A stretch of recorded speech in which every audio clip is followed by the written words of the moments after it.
Class 7 Bihar board Hindi की पुस्तक है बसंत भाग दूसरा, जिसमें चैप्टर नंबर 6 है शाम एक किसान।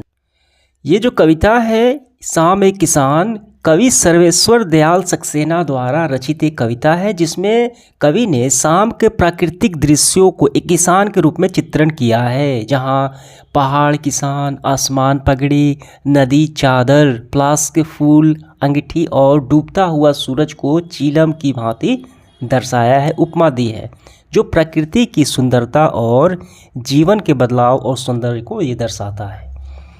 तो आइए हम इसके सारे अभ्यास के प्रश्नों को हल करते हैं। प्रश्न अभ्यास कविता से। इस कविता में शाम के दृश्य को किसान के रूप में दिखाया गया है। यह एक रूपक है। इसे बनाने के लिए 5 एक रूपताओं को जोड़ी बनाई गई है, जिसे उपमा कहते हैं।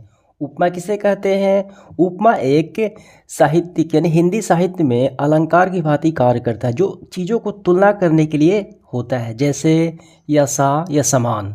ठीक है, जैसे दूध सा सफ़ेद, हम बोलते हैं ना, दूध सा सफ़ेद हो गया, सोने जैसे बाल हो गया। ठीक, तो बाल को सोने जैसा उपमा दी गई है। तो वैसे ही यहाँ पे उपमा वाले वाक्य यहाँ पे जोड़े गए हैं, जैसे कि आकाश का सफ़ा। ठीक है, यहाँ पे देखिए नदी और चादर में दिखाई गई है, यानी नदी जो है वो चादर सी समान, मानो नदी चादर सी हो। तो इसी तरीके से आपको दूसरी, चौथी और 5वीं एक रूपताओं को, उपमाओं को यहाँ पे खोज के ढूंढ के लिखना है, ये जो कविता में दी गई है। देखिए यहाँ पे हम कैसे लिखेंगे। देखिए सूरज की चीलम, सूरज जो है वो चीलम जैसा दिख रहा है यहाँ पे, देखिए यहाँ पे। ठीक है, अब यहाँ पे और देख सकते हैं हम, अंधकार दूर पूर्व में सिमटा बैठा है भेड़ों की गल्ले सा। अंधकार जो है वो भेड़ों के गल्ले सा दिख रहा है।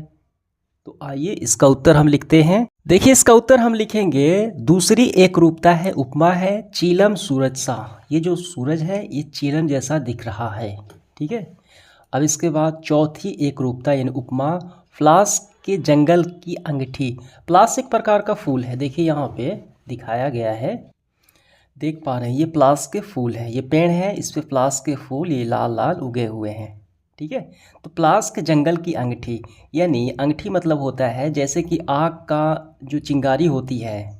ठीक है, जैसे कि जंगल में कोई आग की चिंगारी ऐसे दिख रही है लाल लाल, तो उसको बोलते हैं अंगीठी। यानी प्लास जो है वो जंगल की अंगीठी की भांति दिख रहा है, और सूरज जो है वो चीलम की भांति दिख रहा है।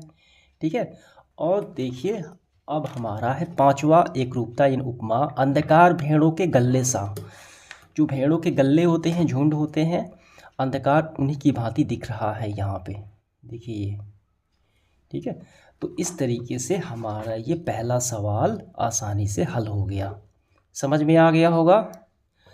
आइए देखते हैं इसके बाद दूसरा सवाल, शाम का दृश्य अपने घर के छत या खिड़की से देखकर बताइए। 3 सवाल है। शाम कब से शुरू हुई, तब से लेकर सूरज डूबने में कितना समय लगा, इस बीच आसमान में क्या क्या परिवर्तन आए। शाम कब से शुरू होती है? जब सूर्य पश्चिम में चला जाता है तो वहीं से शाम शुरू हो जाती है। ठीक है, हम एग्जैक्ट समय नहीं बताएंगे यहाँ पे। सूरज जब पश्चिम की ओर पहुँचने लगता है तो उसी के साथ साथ शाम शुरू हो जाती है। ठीक है, तो इसका उत्तर हमारा ऐसे होगा। देखिए पहले आपको यहाँ से करना है, शाम में घर की छत या खिड़की से देखने पर पता चला। पहले का आंसर, सूरज के पश्चिम में पहुँचने के साथ साथ ही शाम शुरू हो गई। अब ऐसा नहीं लिखेंगे कि 5 बजे, 6 बजे, 4 बजे। ठीक है, पश्चिम पहुँचने ही शाम शुरू हो गई। खा पाठ में लिखेंगे, शाम से सूरज के डूबने तक लगभग 1 से 1.5 घंटे का समय लगा। हो गया। तीसरे पार्ट में देखिए क्या है, इस बीच आसमान में क्या क्या परिवर्तन आए। तो लिखेंगे हम, इस बीच आसमान का रंग लाल हुआ। ठीक है, लाल होता है, और कुछ देर बाद पीला रंग और परिवर्तन हो गया, और चारों तरफ अंधेरा छा गया। ठीक, तो इस तरीके से हमारा ये दूसरा सवाल भी हल हो गया। अब इसके बाद है तीसरा, मोर के बोलने पर कवि को लगा जैसे किसी ने कहा है वो सुनते हो। ठीक है, कवि कहते हैं कि मोर जब बोला तो उन्हें लगा कि किसी ने कोई पुकार रहा हो और उनसे कह रहा हो कि सुनते हो। नीचे दिए गए पंछियों की बोली सुनकर उन्हें भी 1-2 शब्द में बांधिए। जैसे कि मोर को बांधा गया है, मोर की बोली को सुनते हो कहा गया है, वैसे ही कबूतर, कौवा, मैना, इन सारे जानवरों को हमें लिखना है, शब्दों में बांधना है। देखिए इसका उत्तर हम लिखेंगे। देखिए कबूतर का जब जिक्र होता है तो वो संदेश लाने का, इसको माना जाता है संदेशवाहक। तो हम लिखेंगे मैं चिट्ठी लेकर आया हूँ। कबूतर जब बोलता है तो, कौवा बोलता है तो सुनते हो मेहमान आने वाले हैं, मैना बोलता है तो मैं नाचूंगी, तोता राम राम जैसे बोलते हैं ना राम राम, वैसे ही तोता की यहाँ पे बोली राम राम जैसे मानो बोलता है। चील वो देखो नीचे कुछ पड़ा है, चील जो है काफ़ी ऊंचाई से ही नीचे की वस्तु को देख पाता है, इसलिए वो बोलता है तो यही बातें बोलता होगा। हंस हमेशा शांत रहो, हंस यही बात बोलता है। ठीक है, तो तीसरे का हम उत्तर कर लिए। अब इसके बाद कविता से आगे वाले सवाल देखिए। इस कविता को चित्रित करने के लिए किन किन रंगों का प्रयोग करना होगा। चित्रित मतलब ड्राइंग करने के लिए, रंगने के लिए हम कौन कौन से रंग का प्रयोग करेंगे। देखिए यहाँ पे कौन कौन से रंग यहाँ पे प्रयोग में लाए गए हैं। ये लाल हो गया, पीला हो गया, काला हो गया, सफ़ेद हो गया, नीला हो गया, हरा भी हो गया। ठीक है, तो ये सारे आसमानी, नारंगी, ये सारे प्रयोग किए गए हैं। तो इसका उत्तर हम काफ़ी अच्छे से ऐसे लिख लेंगे। देखिए इस कविता को चित्रित करने के लिए पहला तो लाल है, ठीक है, जो सूरज के रंग को दिखाया गया है डूबते। पीला है, यहाँ पे डूबते समय भी पीला होगा। आसमानी जो आकाश को, नीला मोर का रंग देखिए नीला है। इसके बाद भूरा, यहाँ पे देखिए इसकी चादर है भूरी। ठीक है, पहाड़ भी। सफ़ेद ये रास्ते, नारंगी हरा जो धरती की हरियाली, और काले रंग का प्रयोग करना होगा। ठीक है, इसके बाद आगे बढ़ते हुए दूसरा है शाम के समय ये क्या करते हैं, पता लगाइए और लिखिए। देखिए यहाँ पे पंछी क्या करते हैं, खिलाड़ी क्या करते हैं, फल वाले क्या करते हैं, माँ क्या करती है, ये सारे हमें बताना है। बिल्कुल आसान है। देखिए इसका उत्तर हम लिखेंगे पंछी शाम के समय क्या करते हैं, चहचहाते हुए अपने घोंसलों की ओर जाते हैं। ठीक है, खिलाड़ी शाम के समय खेलते हैं, फल वाले फल बेचकर घर जाने की तैयारी करते हैं, माँ क्या करती है, खाना रसोई की तैयारी करती है, पेड़ पौधे दिन भर झूमते, हवा से झूमते, पेड़ पौधे शाम में शांत खड़े हो जाते हैं, पिताजी दफ्तर या दुकान से घर आते हैं, किसान खेती का काम समाप्त करके खेत से घर की ओर चलता है, और बच्चे अपना स्कूल का होमवर्क तैयार करते हैं या खेलते हैं।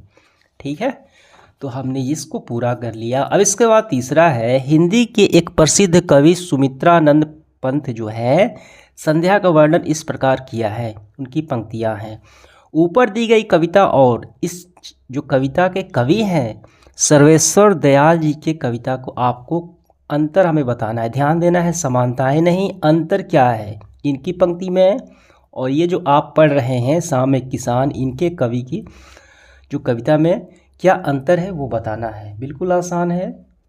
देखिए इसका उत्तर हम लिखेंगे सुमित्रानंद पंत द्वारा लिखित कविता में शाम के समय बांसों के झुरमुर में चिड़ियों की गतिविधियों का वर्णन है।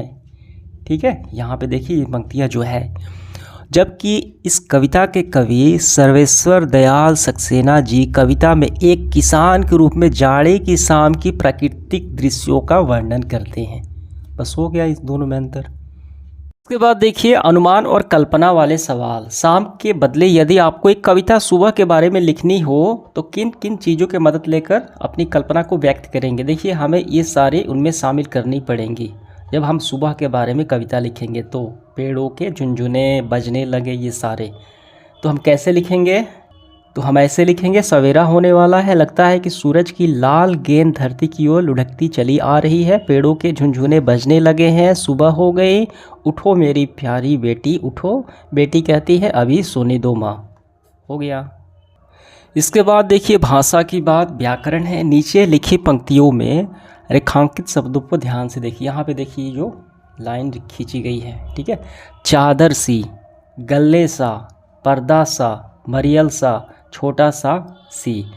तो ये जो सी सा ये सब है ये क्या है, ठीक है, इसके बारे में इन पंक्तियों में सा और सी का प्रयोग व्याकरण की दृष्टि से कैसे शब्दों के साथ हो रहा है।